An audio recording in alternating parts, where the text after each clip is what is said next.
तो दोस्तों आज मैं एक्सप्लेन करने वाला हूँ रिसेंटली रिलीज करी गई एक ब्लैक कॉमेडी साई-फाई फिल्म को, जो कि काफी बेहतरीन है। इस फिल्म का नाम है ब्यूगोनिया और अगर आप इसको देखना चाहते हैं तो आप प्राइम वीडियो पर या फिर एप्पल टीवी पर जाकर देख सकते हैं। इस मूवी के अंदर हमारे धरती के ऊपर चल रही रिसेंट सिचुएशंस के ऊपर काफी सारी चीजें दिखाई गई हैं और ये 2003 की south Korean movie save the green planet का रीमेक है। उम्मीद करता हूँ कि आपको जरूर पसंद आएगी। फिलहाल इस मूवी की IMDb रेटिंग है 7.5 stars out of 10 and mostly critics को ये काफी अच्छी लगी है, काफी पॉजिटिव रेटिंग इसकी रही है। ऑब्वियसली इसके पीछे हाथ है एक्टर और एक्ट्रेस के काफी अच्छे परफॉर्मेंस का। और रिसेंटली मैंने एक बहुत ही बढ़िया कोरियन क्राइम मिस्ट्री फिल्म को एक्सप्लेन किया है। इनकेस आपने मिस कर दिया है जाकर देख लीजिए, उसका लिंक आपको नीचे डिस्क्रिप्शन पिन कमेंट दोनों में मिल जाएगा। तो चलिए अब बिना किसी देरी के चलते हैं सीधा वीडियो की तरफ।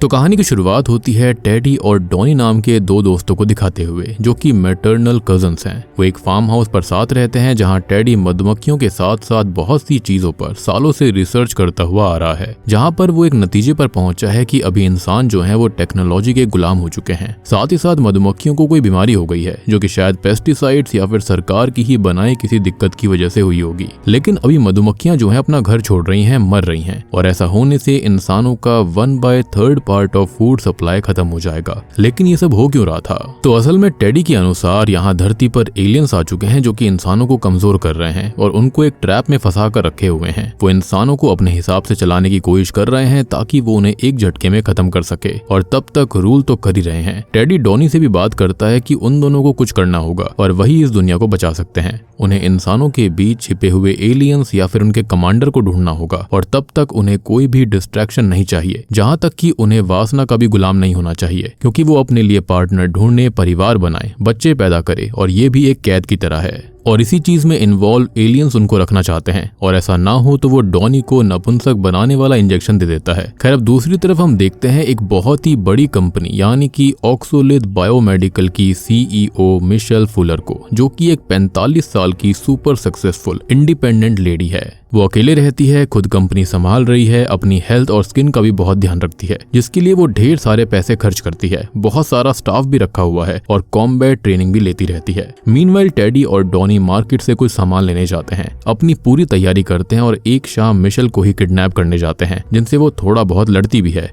लेकिन जैसे तैसे करके वो उसे एक सेडेटिव देकर बेहोश कर देते हैं। खैर टेडी डॉनी से ये कहता है कि वो मिशेल के बाल काट दे, क्योंकि उनसे वो अपनी स्पेसशिप पर सिग्नल्स भेजती है। और मैं आपको यहाँ पर याद दिलाना चाहूंगा कि ये सब खाली टेडी का एजम्पशन है और खाली उसका पॉइंट ऑफ व्यू है, जिसके चलते ये सारी चीजें चल रही थी। अब मिशेल के पूरे बाल काट दिए जाते हैं और उसको बेसमेंट के अंदर बंद कर दिया जाता है। उसकी पूरी बॉडी पर एक लोशन लगा दिया जाता है, जिसके बारे में टेडी बताता है कि एलियन होने की वजह से मिशेल ने इंसानी बॉडी स्ट्रक्चर की नकल तो अच्छे से कर ली है, लेकिन उसका नर्वस सिस्टम ह्यूमन से अलग है और स्ट्रॉन्ग है, जिसे ये लोशन वीक कर देगा। और यहाँ पर देखो ऐसा भी सिनेरियो हो सकता है कि शायद मिशेल इंसान ही हो और खाली यहाँ पर टेडी का दिमाग खराब हो चुका होगा। खैर ये दोनों जाकर तैयार होते हैं कि इतने में ही मिशेल होश में आती है, जो कि खुद को ऐसे देखकर परेशान हो गई थी। टेडी और डॉनी अब वहां आते हैं, जहां पर टेडी उससे ये कहता है कि वो एक एलियन है और ये उसने पता लगा लिया है। उसने उसके फेस का थर्मल इमेजिंग किया है, उसके इंस्टाग्राम पर एलियन कोड्स नोटिस करे हैं और वो इंसानों की तरफ से उससे बात कर रहा है कि वो उसको कोई टॉर्चर नहीं करेगा, कोई तकलीफ नहीं देगा, बस वो आने वाले लूनर एक्लिप्स की रात को उन दोनों को उसकी एलियन मदरशिप पर लेकर जाए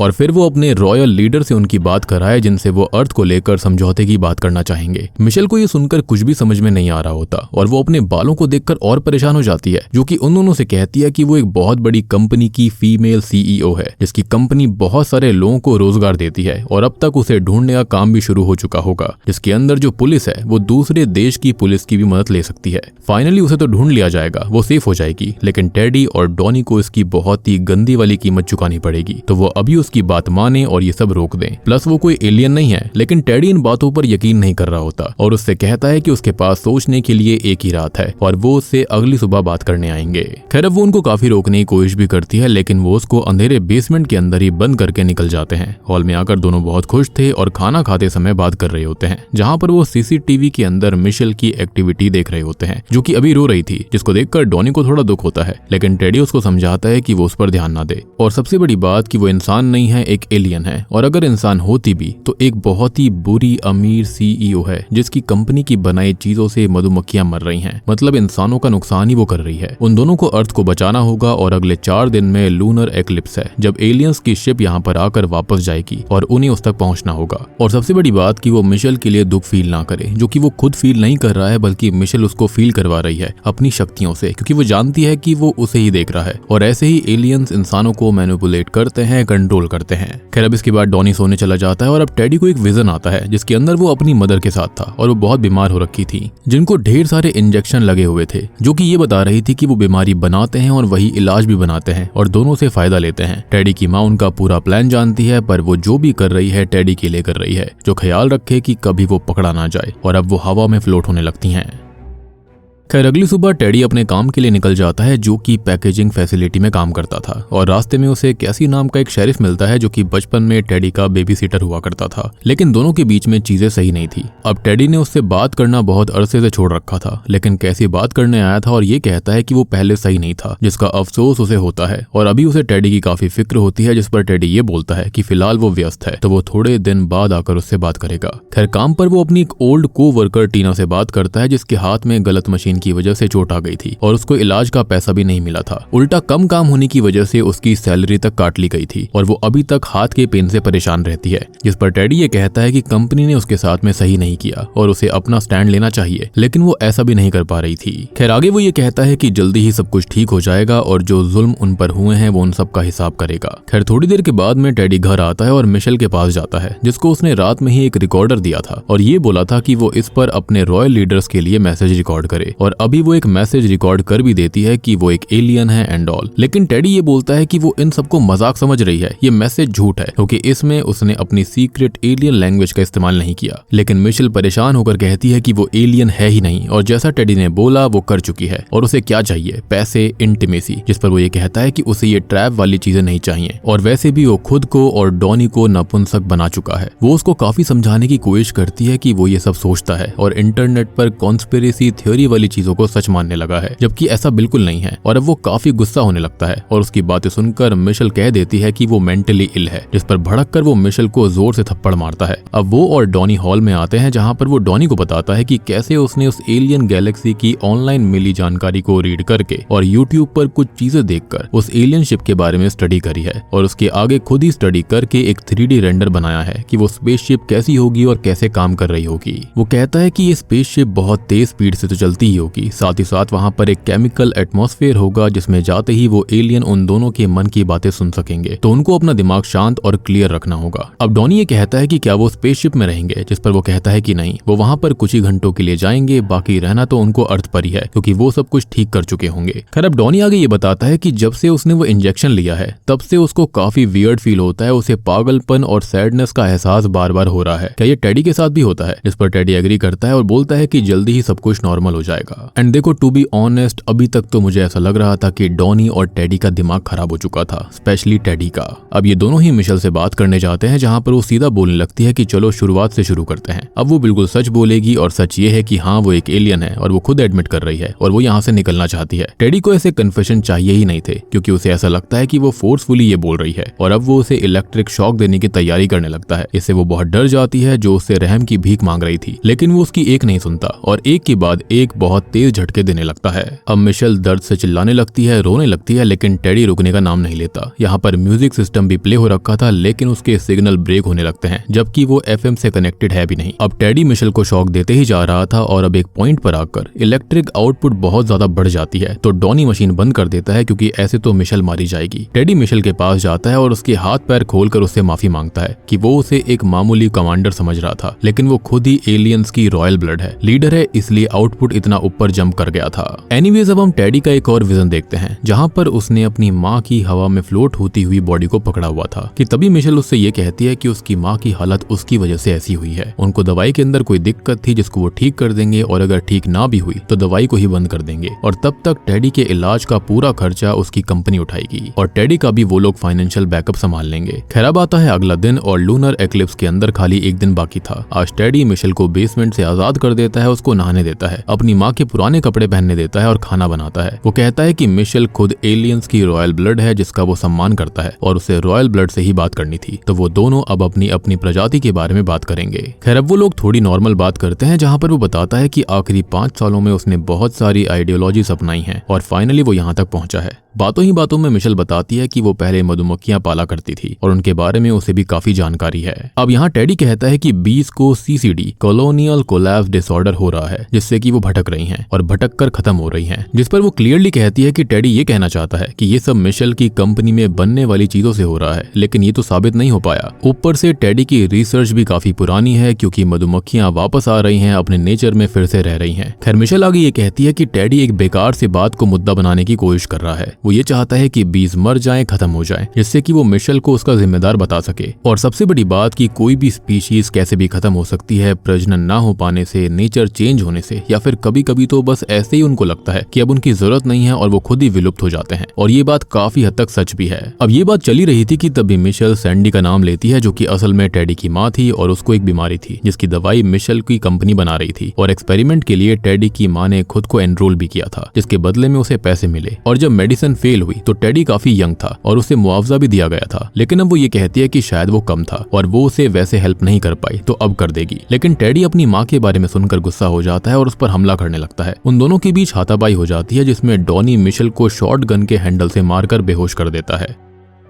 खैर अभी ही टेडी से मिलने कैसी आता है, लेकिन वो घर के अंदर का कुछ देख नहीं पाता क्योंकि दरवाजों को अंदर से बंद करा गया था और विंडो पर टेडी ने फॉइल पेपर्स रख रखे थे और ये सब उसने किया था ताकि कोई भी सिग्नल बाहर ना जा पाए और उसके अकॉर्डिंग मिशेल यानी कि एलियन बाहर सिग्नल्स नहीं भेज पाएगी। खैर अब टेडी और डॉनी जल्दी ही यहाँ पर साफ सफाई करते हैं और मिशेल को डॉनी बेसमेंट में फिर से छुपा देता है। ऊपर टेडी कैसी से बात करता है जहाँ पर कैसी कहता है कि बचपन में उसने टेडी के साथ गलत किया था जिसका उसे काफी अफसोस है, लेकिन टेडी उसकी बातों पर ध्यान नहीं देता क्योंकि उसके दिमाग में अलग ही टेंशन चल रही थी। मीनवाइल मिशेल डॉनी को समझाने की कोशिश करती है और बातों ही बातों में हमको पता चलता है कि डॉनी असल में अंदर से सहमा हुआ था जो कि बस हेल्प चाहता था लेकिन मिल नहीं पा रही थी और वो यहाँ अर्थ से जाना चाहता है क्योंकि उसे लगता है कि इससे सब कुछ ठीक हो जाएगा। और मिशेल से वो कहता भी है कि अगर वो एलियन होगी तो वो उसे अपने साथ शिप पर ले जाए, जिस पर वो एग्री करती है। लेकिन शॉकिंगली तभी वो खुद को शूट करके खत्म कर लेता है क्योंकि वो काफी मासूम था जिसको आइडिया नहीं था कि जाना क्या होता है। उसके अकॉर्डिंग खुद को खत्म कर लेना, शूट कर लेना यानी कि खत्म हो जाना ही एलियन स्पेसशिप पर जाने का एक तरीका था।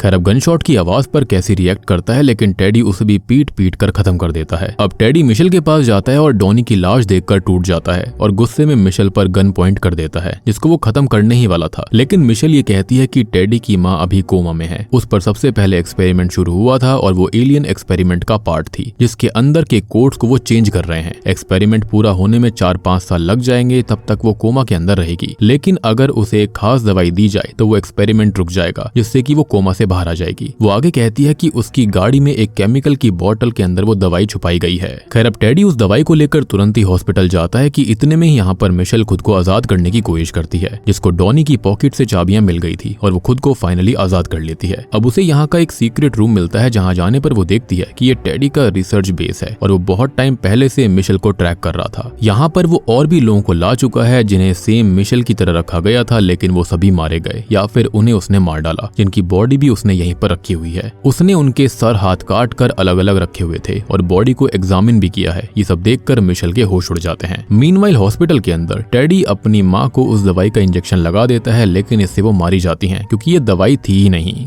खैर अब इससे टेडी काफी दुखी और परेशान सा हो गया था जो कि भागकर वापस घर पर आता है। उसे मिशेल पर काफी गुस्सा आ रहा था, जिसे वहां पर मिशेल मिलती है जो कि उससे पूछती है कि जिन लोगों को टेडी ने मारा उनमें से एंड्रोमेडन्स कितने थे, जिस पर वो बताता है कि 2। और ये सुनकर मिशेल बहुत भड़क जाती है। और दोस्तों अब यहाँ पर खुलते हैं इस मूवी के असली पत्ते। तो मिशेल सच में एक एलियन है और उसके जैसों को एंड्रोमेडन्स कहा जाता है। वो बताती है कि उनके 75th एम्परर को अर्थ के बारे में पता चला जब यहाँ पर डायनासोर्स हुआ करते थे और वो यहाँ पर आए, लेकिन एक वायरस की वजह से सभी डायनासोर्स मारे गए, जिससे कि एम्परर को काफी दुख हुआ। उन्होंने अर्थ को हील करने अपने और अपने लोगों जैसे दिखने वाले जीव बनाए जिनको नाम दिया गया इंसान यानी कि ह्यूमंस। मींस कि वो हमारी तरह नहीं बल्कि हम उनकी तरह दिखते हैं, यानी कि एलियंस की तरह, एंड्रोमेडन्स की तरह। अब शुरुआत में सब कुछ ठीक था, लेकिन फिर इंसानों में समझ आ गई और वो लैब के अंदर खुद और जैसे लोगों को बनाने लगे। धीरे धीरे जंग शुरू हो गई और इस जंग के अंदर ढेर सारे इंसान मारे गए और पीछे जो बच गए थे वो थे ए, और वही डेवलप होकर यानी कि आगे चलकर इंसान बने। अब एम्परर को ऐसा लगा कि चलो अब सब कुछ सही हो जाएगा, लेकिन ह्यूमंस खुद को और कॉम्प्लिकेटेड करते चले गए, नेचर को नुकसान पहुंचाया, अर्थ को तबाह करने लगे, खुद टेक और बाकी चीजों के गुलाम बन गए, इंफ्रास्ट्रक्चर के गुलाम बन गए। इसलिए एंड्रोमेडन्स को यहाँ पर उनके बीच आना पड़ा ताकि वो सब कुछ सही करके इस धरती को बचा पाएं। अब इनके पास इलाज तो था कि सबको एक साथ खत्म कर दिया जाए, लेकिन एम्परर को लगता था कि इंसान चेंज हो सकते हैं क्योंकि उनके अंदर समझ थी, वो सही हो सकते थे। उन्होंने एक्सपेरिमेंट करे जिनमें एक टेडी की माँ भी थी और इंसानों को चेंज किया जा सकता है, और एक्सपेरिमेंट सक्सेस होने की कगार पे है। अब कल लूनर एक्लिप्स है और उसे अर्थ की खबर अपनी मदरशिप को सच में देनी होगी, और अब जो टेडी ने कहा था वो उसे करके बताएगी।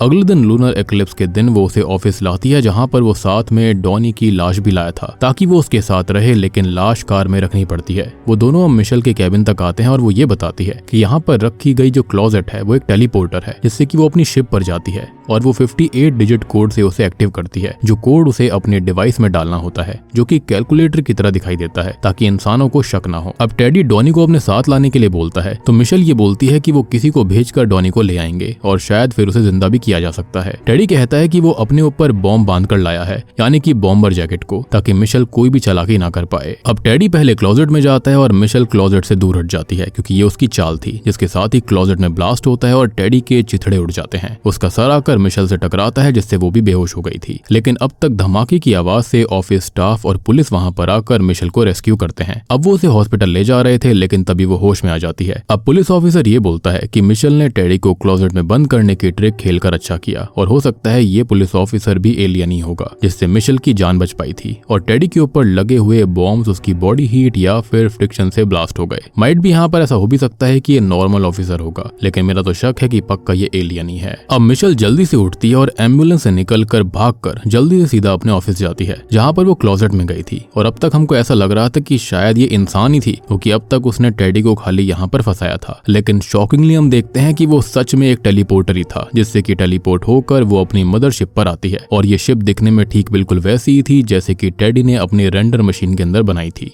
और सबसे शॉकिंग बात कि मिशेल यहाँ पर खुद ही एलियन एम्परर होती है, जो कि अपने लोगों से बात करती है, और वो बताते हैं कि मिशेल के बाल काटने से ही वो उसे ट्रैक नहीं कर पा रहे थे, और टेडी ने उसके ऊपर जो स्पेशल लिक्विड लगाया था उसकी वजह से कोई भी सिग्नल ट्रांसफर नहीं हो रहे थे। मींस टेडी ने अपनी रिसर्च बिल्कुल ठीक करी थी और वो 100% सही था। अब एंड्रोमेडन्स जो होते हैं वो मिशेल को बताते हैं कि उनके एक्सपेरिमेंट्स फेल हो चुके हैं और अब फैसला मिशेल के हाथ में है कि क्या करना है। वो कहती है कि इंसान अपना समय खो चुके हैं और अब कुछ नहीं हो सकता। वो एक मशीन के पास जाती है जहां पर डेथ बहुत ही छोटे शेप में लिखा हुआ था, और अब भारी मन और दुखी दिल के साथ में वो अर्थ के ऊपर बनी हुई एक परत काट डालती है, यानी कि एक डोम जैसी चीज थी, जिससे कि अर्थ की इंसानी जिंदगी एक झटके में पूरी तरह से खत्म हो जाती है। एंड माइट भी ये ओजोन लेयर थी जिसको कट कर दिया गया था, जिससे कि यहाँ पर सारी की सारी इंसानी जिंदगी खत्म हो गई। अब यहाँ पर मिशेल का यही मानना था कि अब अर्थ, नेचर और क्रीचर्स अर्थ को हील कर लेंगे, क्योंकि इंसानों ने उसे बिगाड़ दिया था। खैर अब इसी के साथ हम देख पाते हैं कि टेडी ने मधुमक्खियों के रहने के लिए जगह बनाई थी, वहां पर मधुमक्खियां लौट कर आ रही थी, यानी कि अब नेचर खुद को हील कर लेगा।